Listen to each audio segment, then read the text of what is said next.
hata akisema nini atatembea free.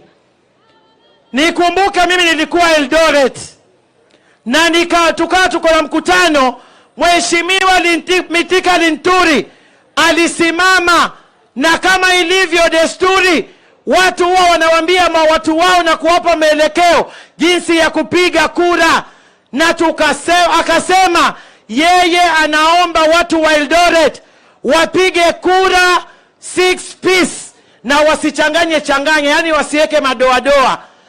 Mithika Linturi hakulala nyumbani mwake hiyo usiku wake.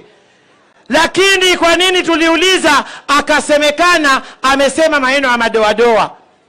Jana Raila Odinga alikuwa Wajir na akasema Wajiri yote hakuna kupiga kura madoadoa, na mpaka leo bado yuko huru. DCI iko wapi?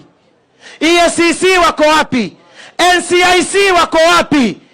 Polisi wako wapi? Raila Odinga is an ordinary Kenyan, na hata kama yeye anajiita vile anavyojiita, sisi tunajua Raila Odinga ni Mkenya wa kawaida. Hii nchi ya Kenya, Raila hana cheo chochote. Tunaelewana? Kwa hivyo, na hiyo sheria haijasema kama una cheo ukiwa umefanya makosa usichukuliwe hatua. Kama aliyofanya Mithika Linturi ya kusema madoadoa ni makosa na akalala ndani, Raila Odinga anangoja nini?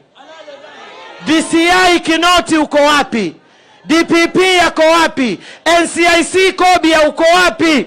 Tunacho demand kama Wakenya, kama hiyo terminology ilikuwa ni mbaya kwa sababu Mithika alizungumza, Raila Odinga pia aekwe ndani, kwa sababu hata yeye ni mchochezi. Kwa sababu pia yeye ni nini? Ni mchochezi. Lakini kama sheria tunavyosema ni msumeno, lazima ikate huku na ikate huku. Kwa hivyo kama DCI anafanya kazi yake, tuone Raila amekuwa arrested. Kama Mutiambai anafanya kazi yake, tuone Raila amekuwa arrested.